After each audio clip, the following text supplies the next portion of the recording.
وليد عايز اقول لك اخر 10 مباريات للنادي الاهلي اللي هم بعد مين بقى؟ بعد سان داونز.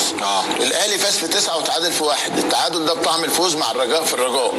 الاهلي سجل 23 سكن شباكه هدف وحيد، وحافظ على نظافه شباكه في 9 مباريات.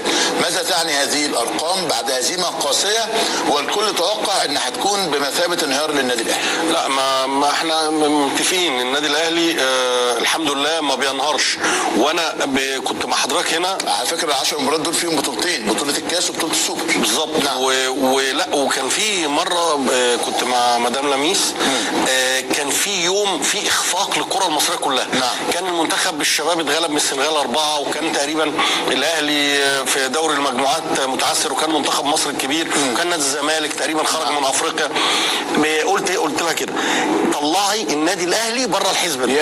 والله يعني في اليوم ده تحديدا حتى قالت لي ده احنا يعني قاب قوسين او ادنى من خروج. ما كانش مصيرك بايدك، من خروج. كان مصيره بايده يكسب يعدي، انت كنت مستني نتائج الاخرين. الاهلي يا كابتن ممكن يخفق في مباراه بس هو شغال صح.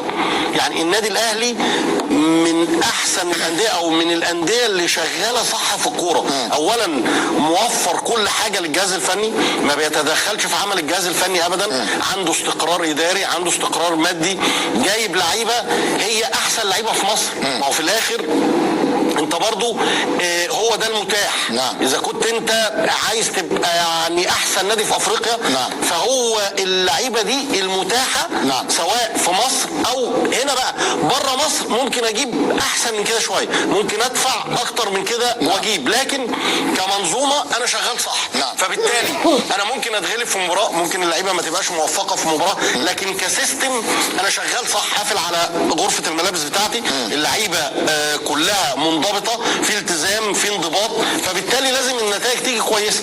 نعم. انت لما تصطدم بصن داونز، لا صن داونز فريق قوي جدا طبعا. يعني احسن فرقتين في افريقيا صن داونز والاهلي. صحيح. للامانه. صحيح. فبالتالي انت هنا المواجهه ما تقدرش تحسمها. نعم. لكن بره المواجهه دي تحديدا النادي الاهلي يعني اذا فضل بالحاله دي هياخد الدوري سهل جدا. نعم. هياخد الكاس، هياخد السوبر، هياخد اغلب البطولات اللي هيخش فيها، لانه هل بتأيد يا كابتن وليد انه الفتره القادمه حتى دون ضمان الفوز بكل البطولات انه الراجل يبدا يجرب لعيبه؟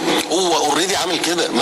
دي حاجه يجرب بشكل افضل، يعني مثلا لا الشناوي يريح، لا عبد المنعم يريح، المركز الوحيد او المركزين الوحيدين اللي ما فيهمش تدوير الشناوي وعلي معلول. وانا يعني انا شخصيا بالعكس، انا وجهه نظري الشخصيه ان كله يريح. يعني حتى الشناوي وعلي، حتى الشناوي وعلي، انا وجهه نظري كده في الكوره. يعني انا علي معلول هاخده الدوري اوديه في افريقيا. لما شفنا علي لطفي كان هايل، لما شفنا مصطفى شوبير كان هايل، الولد محمد اشرف الصغير كان هايل، خالد عبد الفتاح لما لعب كان هايل، حتى في مركز يعني ربنا يشفي المصابين. كريم فؤاد لما لعب يمين وشمال كان هايل. طبعا اكرم توفيق يعني حاجه جميله.